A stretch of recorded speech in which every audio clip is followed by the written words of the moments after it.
กับสบายดีและสวัสดีจ้าทักทายสบายดีเด้อพี่ๆ FC ทุกคนมาพบกันตอนเที่ยงมื้อนี้กับสาวหญิงแล้วก็อยู่น้องในทุกคนมื้อนี้เขาอ้ายเพิ่นลงน้องอีกแล้วไปเบิ่งกันว่าสิได้น้อยได้หลายจั่งใดเพราะว่าโดนแล้วบ่ได้ลงน้องโดนเติบแล้วกำลังย่างลงมาฮอดน้องมาเบิ่งปลาก่อนแป๊บให้ในสาวหญิงมือเดียว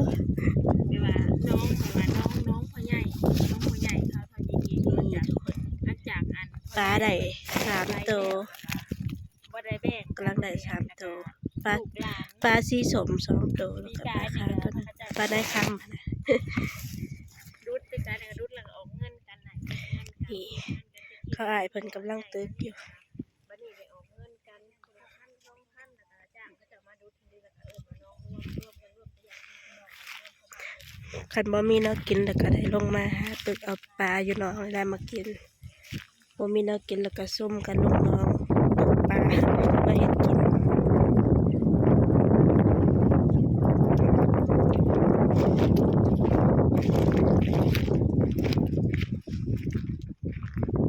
เพราะว่า ตอนสุดนี่นะน้องบกลงแห้งๆทุกคนว่ามันเข้าสู่ฤดูแล้งแล้วเนาะหนูหวานอุ่มมาเลย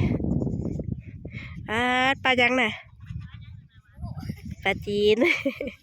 ซื้อปลาทาปลายักษ์บ่ฮู้ซะ ไปใส่กระสอบ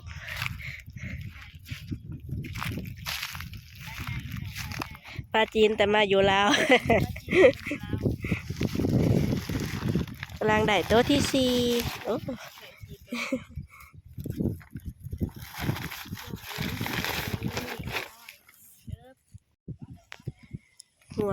หัวมาแต่ทงให้ทงหน้ากะแวะมากินน้ำทุกคนแวะมากินน้ำอยู่พี่เพราะว่าทงหน้าอยู่ทางน้องทางทงหน้าว่ะพี่น้องทางทงหน้ากะข้าเจ้าเฮ็ดหัวอ้อมแล้วกะหัวเขาบ่ได้แล้วกะหัวกะแต่ขึ้นมากินอยู่บ้านพี่เพราะว่าอยู่บ้านน้องอยู่บ้านนี่มันบ่ได้เฮ็ดหัวอ้อมแม่ปลาลูกเขาน่ะเบ้ยหนูวันถือไม้แหละทุกคนอันนี้สิเป็นปลาในค่ำเนาะ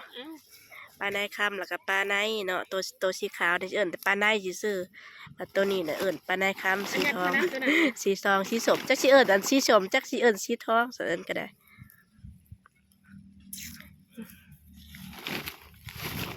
หลายตัวเติบแล้วมาการแวะลงมากินน้ำทุกคนเพราะว่าตอนนี้ก็เป็นเวลางัวกลับมาเนาะกลับมาแต่ทงก็มาแวะกินน้ำป้าตัวใหญ่แท้พี่ตุ๊ก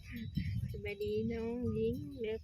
34โอ้ยขอบคุณหลายๆเด้อขอบคุณเด้อเอาดูเนื้อบอกก็บ่าวทำหน่อยแล้วก็บักอ้ายแอกสบายดีบ่าวทำหน่อยบักอ้ายบักอ้ายแล้วก็แอกบอกก็ว้าวก็ได้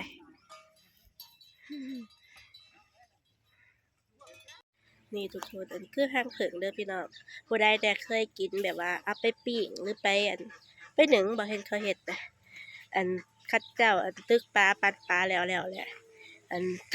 ตอนข้าเจ้าปันปลาก็บ่ได้ถ่ายพี่น้องเบิ่งเนาะหลังจากที่ตึกปลาแล้วสิมากินเผิงทุกคนปลาบ่ทันละเฮ็ดกินซ้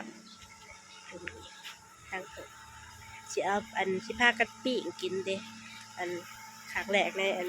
ในชีวิตที่เคยกินปิ้งทางเผิงทุกคนไปเบิ่งกันว่าสิเป็นแบบไหนทุกคนห่อทางเผิงเนาะครั้งแรกในชีวิตไปสิพากันห่อเป็นดูบ่งามอยู่เด้อน้องตัดจังคืองามคือผู้ตัดอยู่เด้องามคือผู้ตัดอยู่อันบ่บ่นะกะยาเนาะยมเต็งเนาะมันสิมาห่อพี่น้องได้สีเพียง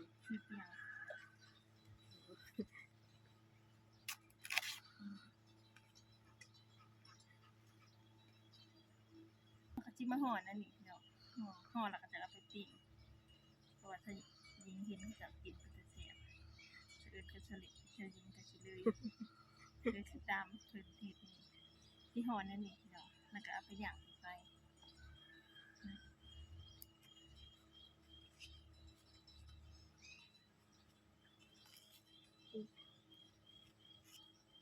ที่ห่อหนาๆเนี่ยทุกคนเพอยันเพิ่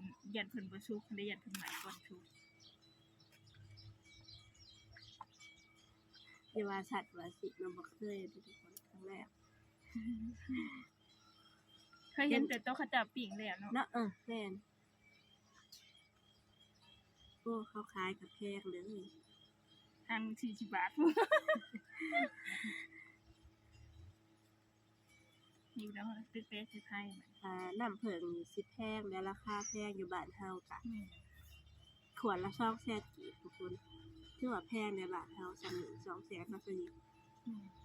คือยิ่งสิปิ้ง นี่แหละไผ่สยิงเพิ่นก็ดังปลาเบียดเนาะดังปลาเมียนแล้วก็ไปห่อมาพอดีไผ่ติดไผ่เฮือง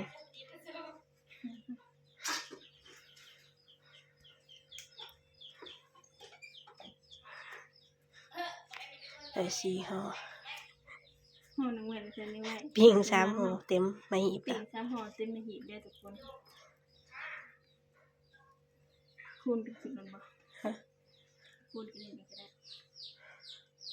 นี่ทุกคนอันนี้คือปิ้งนางผึ้งทุกคน นี่ทุกคนตอนนี้ก็ปิดไปแล้วครั้งนะไผ่ก็อยากถือว่าแห้งเติบได้ทุกคนเพราะว่าแป๊บเดียวนึงใบตองน่ะไหมแล้ว ปิดมาครั้งนี้มานี่กำลังพดจอดทุกคน มันสิบ่ย่อยอันออกเบิดบ่ซะยิงเพราะว่าเฮาบ่ได้ปิดเด้เด้กดนะบ่ซะยิงว่าเฮาห่อแบบนี้แหละมันไหลออกมานี่บ่ซะยิงกับบ่ซะยิงนำห่อแบบว่าม่วนเขาเด้ทุกคน บ่ได้พับอันทั้งส่วนนั้นส่วนนี้เนาะให้น้ำมันก็อยากไหลออกนี่มันพดมันไหลออกมาเบิ่งกันว่าสิเป็นจังไดเพราะว่าบ่เคยกินนั่นเด้บ่ได้เคยกินกันน่ะสิว่าอันโอเคอยู่ดอกน่าสิว่าแซ่บอยู่ดอกถ้าผู้ใดมักเนาะขึ้นกับผู้มักซะหยิบมาเบิ่งอีกบัดนี้ก็หอมห้วยทุกคนน่าสิสุกแล้วมั้งเนาะซะยิง แม่ ไปเบิ่งกันเลยเพิ่นทุกคนบัดนี้เพราะว่าอันเป็นครั้งแรกของอันซะยิงกับซะเอิญเนาะแต่ว่าบ่เคยกินแบบเป็นทางน้ำเพิ่นก็ยังบ่เคยกินนะนี่ข้างในอุ้ยหย่อยปับๆ ตัวนี้นะมันยังนางอ่อนอยู่นะขาวสวยอยู่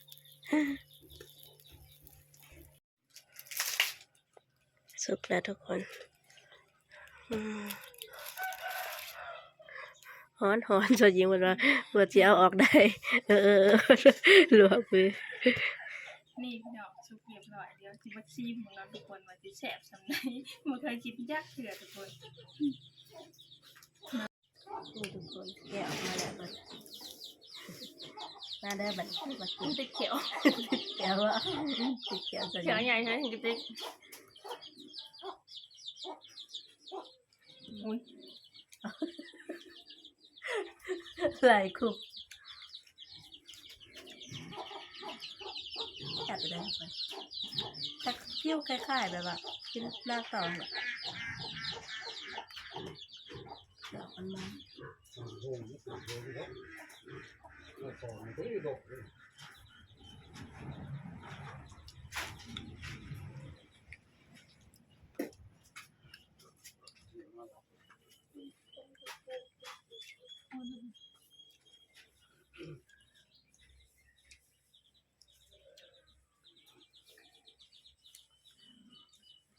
ถึงก็พูดมาก